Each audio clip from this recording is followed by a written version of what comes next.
Well, I've argued that there's no such thing as free will. So what is there? Well, there's luck, both good and bad, as well as what we make of it. Actually, that's not quite true. What you make of your luck is also just more luck. Once again, you didn't pick your parents. You didn't pick the society into which you were born. There's not a cell in your body or brain that you created, nor is there a single influence coming from the outside world that you brought into being. And yet, everything you think and do arises from this ocean of prior causes. So, what you do with your luck and the tools with which you do it, even down to the level of the effort and discipline you manage to summon in each moment, is more in the way of luck. Now, most people resist this idea, seemingly at any intellectual cost, for reasons that I can't understand. Because this single insight is the antidote to arrogance and hatred, and a profound basis for compassion for others who are less lucky than you are. But before we get into the ethics, we need to clear away some more confusion. I once met a rabbi who seemed to understand my views about free will the moment I expressed them. And he conceded that the notion of free will made no sense in a naturalistic world, only to then claim that we were therefore lucky to live in a world fashioned by a just and loving God, who has given each of us a soul endowed with free will. Hence the possibility of sin and our victory at overcoming it, and hence the reality of God's justice if we fail. Of course, this equation wouldn't apply to children born with congenital diseases, who in most cases didn't even have brains with which to sin before they reaped more than their fair share of justice. But nor does it apply to anyone else when you really think about it. But I knew not to take this line with the rabbi, because he was just the sort of man who would say that God's will is a mystery, as though merely reiterating this platitude could render an all-knowing and all-powerful God also good, in the face of all the needless misery and death we see all around us. The topic of our conversation was free will, and whether or not a soul could confer it. So I did my best to stay on point. I asked the rabbi how much credit he wanted to take for the fact that he hadn't been given the soul of a psychopath. He was aware, of course, that some people have such souls. I suggested that he and I were both very lucky not to have been so endowed. But the rabbi just waved this question away and declared that there was nothing I could say on the topic that could change his mind. Because you see, the workings of the human soul are, wait for it, a mystery. I suppose I should have seen that coming. Now, this is where a wiser man than I would see life as a comedy and enjoy a good laugh. I'll admit that these encounters sometimes bring out the nihilist in me. A claim this empty, expressed with such evident self-satisfaction, causes some part of me, some small part that other parts are struggling even now to expunge, to hope that a distant asteroid will just be nudged out of its orbit and set on a collision course with Earth. The fact that this educated man, with a large congregation, who was in a position to lead others, intellectually and ethically, could present such an ugly tangle of ignorance and superstition to the world, as though it were some marvelous puzzle of his own invention that no mortal could solve, actually made me furious. Now, he must have mistaken the look on my face for a blow landed in debate, because his eyes now acquired a triumphant gleam, and he then claimed that without free will, there could be no such thing as reason, because people would be doomed to think whatever they would based on the laws of physics. Indeed, the very effort I was making to reason with him now proved that I too believe in free will. In fact, if you search YouTube, you can find Noam Chomsky saying the same thing in response to a question after one of his lectures. This is a very common claim. It is also ridiculous. But the rabbi paused dramatically at this point to let the meaning of his words sink in. And here you should picture a peacock, plumage spread in full, wearing a yarmulke. So now please consider what this rabbi wouldn't. Your thoughts and choices arise out of each present state of the universe, okay, which includes your brain and your soul, if such a thing exists, along with all of its influences. whether random or not. Your thoughts, intentions, and choices are part of this causal framework. So your thoughts, intentions, and choices matter because whether they are the product of a brain or a soul, they are often the proximate cause of your actions. And yet they are caused in turn by events that you did not bring into being. Reasoning is possible, not because you're free to think however you want, but because you are not free. Reason makes slaves of us all. This is why the rabbi's point and Chomsky's point make no sense. It matters that 2 + 2 = 4, and it matters that you understand this. Are you free not to understand it? No. Not if you do, in fact, understand it. Are you free to understand it if you don't understand it? Again, no. Whether you understand or not isn't under your control. But the difference matters, absolutely. Anyone who believes that 2 + 2 = 5 will find no end to his troubles, because the world will oppose him at every point, beginning with his own fingers. You are part of reality, whatever it is altogether. Where is the freedom in this? Your beliefs about the world are formed in a perfect crucible of prior causes. If I say something now that changes your mind, it will be through no free will of your own. And if you're left feeling merely doubt or confusion, or you come away convinced that I'm a lunatic, you won't have chosen those responses either. So freedom never enters into it. The universe is pulling your strings. But our beliefs about the world matter because there's an enormous difference between knowledge and delusion. The physicist David Deutsch, who I had on my podcast, has argued that knowledge can produce any change in the universe compatible with its laws, because if a change can't be accomplished with sufficient knowledge, this could only mean that some law of nature prevents it. Now, you can be forgiven for thinking that this reasoning sounds circular, but I'm convinced it isn't. You should listen to that podcast with David if you want to explore this point further, because I thought it was a great conversation. It was podcast 22, entitled Surviving the Cosmos.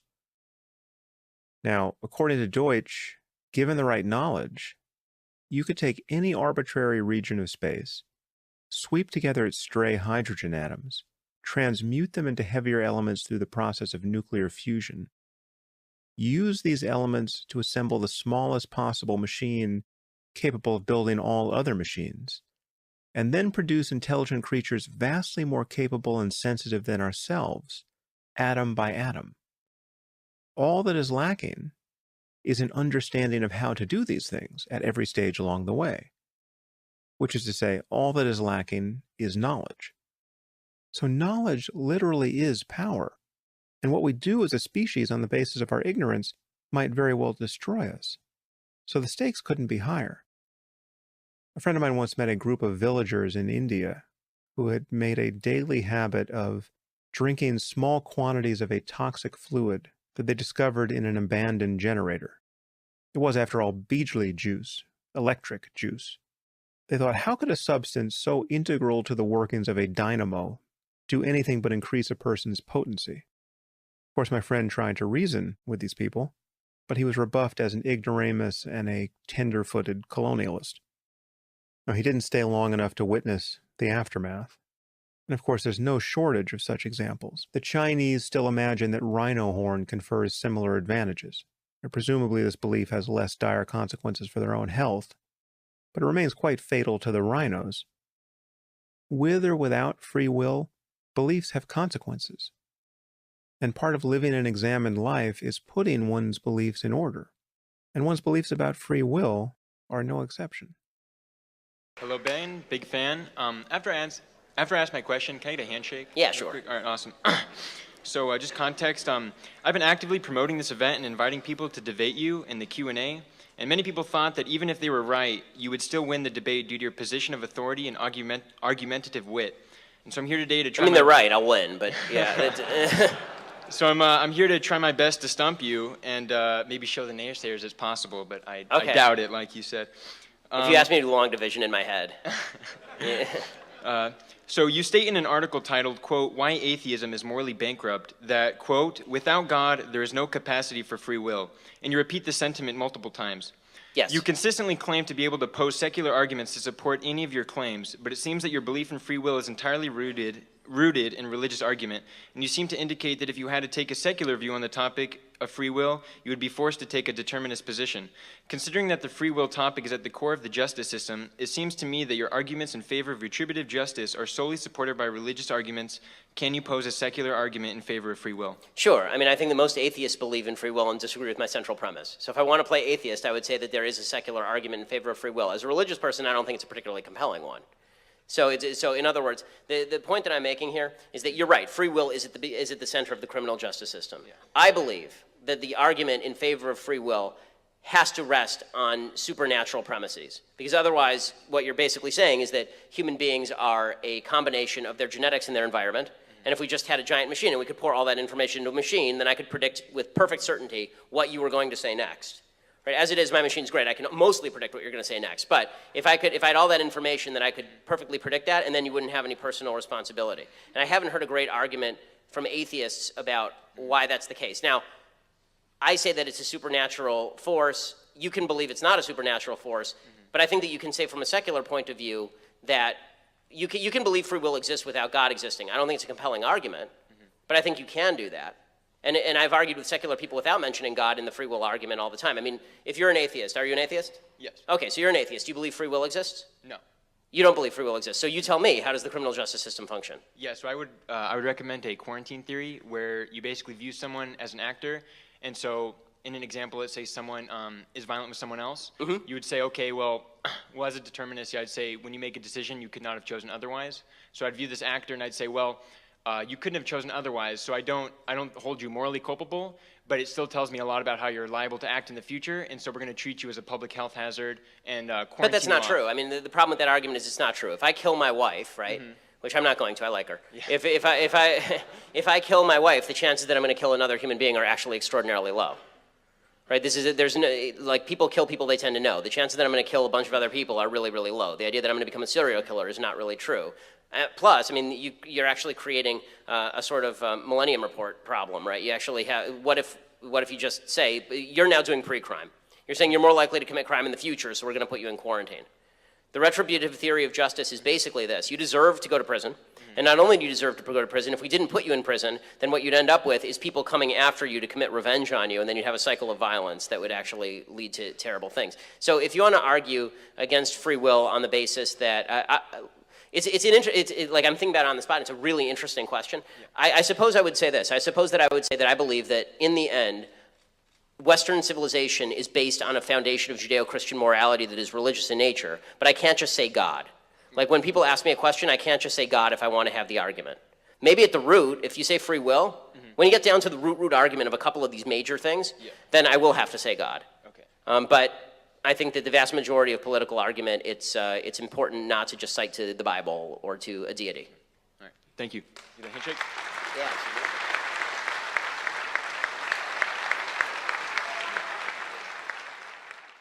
Well, so then Geppetto shows up, and he's a kindly old guy, which is pretty much exactly what you'd expect. And, you know, he's a careful craftsman, and he likes kittens, and, you know, that's always a good thing. And he has some fish, and, you know, he's good at making things, and he's got a sense of humor, and he's kind of playful, and so he's the good father, fundamentally. He's the wise king. He's the positive archetype of the masculine. And that's what he is. And so he's culture in its positive manifestation, and he gives rise to this creation, which is his puppet, which is what culture does, because you're a puppet of your culture. You're a marionette of your culture. And so maybe you could be more than that. And that's the other thing that's strange about this movie, and it's strange about the mythological way of looking at the world, because scientifically, deterministically, there's nature and there's culture. And you are the deterministic product of the interaction between nature and culture. There's nothing else to you than that. That's that. But the mythological world doesn't say that. It says something different. It says that there's nature and culture, and then there's you. And the you that's in there has choices and a destiny, and that you actually affect the interplay of nature and culture in determining your own character. And it insists upon that. The oldest stories we have, there's always the hero and the archetypal mother and the archetypal father. There's always those three things. There's never just two. So from the narrative perspective, there's always the implication that there's something autonomous about the hero of the story. And you know, you can't account for that. We don't have a good way of accounting for that from a scientific perspective. I was having a discussion with Sam Harris the other day, which was very, what would you say? He said we got wrapped around an axle, which is pretty much, Sam Harris is one of the four famous, you know, atheists, along with Christopher Hitchens and Richard Dawkins and Dan Dennett, yeah. And so we were having a discussion, and he's a determinist, just right down to the bottom. It's like you're determined, there's no free will, you're a deterministic machine. And you know, if you're a coherent scientist and you're a Newtonian, roughly speaking, you don't really have much choice other than to think that way, but that isn't how it seems to people. And we don't treat each other that way. And our entire legal system is predicated on the idea that you do in fact have free will. So, well, can we account for it? Well, no. And do we have a scientific model for it? No. But then I would also say we do not have a scientific model for consciousness. We don't know a damn thing about consciousness, which is why Dan Dennett's book, which was called Consciousness Explained, was referred to by its critics as Consciousness Explained Away, which is exactly right as far as I'm concerned, because he took a mechanistic approach, and I just don't think you get to do that, because there's something really weird about consciousness. I mean, the phenomenologists like Heidegger, who tried to radically transform Western philosophy right from the bottom up, he basically said, well, you know, you can treat the world as if consciousness is primary and that human experience is reality, that's reality, and that it doesn't exist independently of consciousness in any explicable way. It's like, well, what's out there if there's nothing to experience it? Well, everything at once. It's something like that. It's not really comprehensible. As without a subject, the subject defines it and makes it real. Now, you don't have to believe that, but at least I'm telling you that there are thoroughly coherent philosophical positions that make that case very strongly, and that allow consciousness to exist as a phenomena and to take it seriously. And you certainly act like you take it seriously. You act like there's a you and that you make choices, and you certainly treat other people that way. Deterministic or not, you're still going to get angry when they're being, you know, rude to you, and you're going to act as if they had some choice in the matter. Now, maybe that's an illusion, possibly, but maybe it's not. And I would say the oldest stories that we have always include that as not only a fundamental element, but even as the fundamental element. There are these things that we notice in our minds that we can, you know, that run through our fingers like quicksilver, that aren't exactly facts, these intuitions, these things that gnaw at us. Even though we know the answer, we feel superstitious, we feel guilt. You know, how economists talk about utility as a one-dimensional object, but how many kinds of utility and disutility? I can be happy, I can be interested, I can be fulfilled, you know, all these different ways of tagging, you know, utilities and disutilities. And if you just notice your mind, you'll notice that there are all sorts of things going on in it that really aren't about facts. And I don't know where they originate, neither do you. But see, but to just translate what you're saying, sure. I mean, how I'm hearing what you're saying, you're telling me facts about the mind, which I agree with. I mean, there's kind of a congress in there. You guys decided that there was like objective reality when you were having that conversation, and and I suppose that there's probably objective reality, but I think that a lot of what goes on is that we've been in the shallow end of science, where more or less, you know, me and let's say this gentleman over here share enough that we can probably agree that the square root of 2 is provably irrational. I believe that that's probably an objective fact, but I don't believe proof checking is objective, because we have things like the Amabi problem that sit in the literature for years, and we think it's proved, but it turns out we didn't have the right proof. You know, so we have situations in which we've been picking low-hanging, easy fruit to console ourselves that we can all get at the objective reality. We've all seen optical illusions where, you know, some color is exactly the same wavelength, but it looks two different ways because of the surroundings. Okay, but so that's a great example. Let's linger there for a second. So again, we thought we knew what we were talking about, and then we find out at a deeper level that we didn't, and then we think we know what we're talking about again, and then it can reverse again.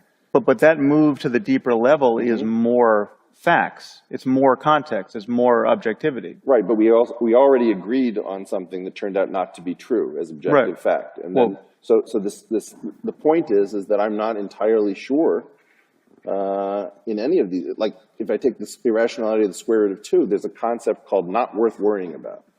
You know, Well, that does a lot of work. It's just not worth worrying about whether or not somebody's going to find a mistake in that proof because it's so short. You know, when it comes to something like the ABC conjecture, you know, it's been going on for how many years? We still haven't, you know, gotten our arms around it. We're now not in the shallow end quite so much. And so my concern is that it doesn't do a lot of damage to say we can prove that the square root of 2 is irrational and that that's an objective fact, up until you start trying to extend that, you know, to more and more complicated proofs. And, you know, then it actually matters that the original concept was the outside proof may exist, but proof checking isn't objective, and therefore we may never exactly know, but there are things that aren't worth worrying about, and we call them objective fact for convenience.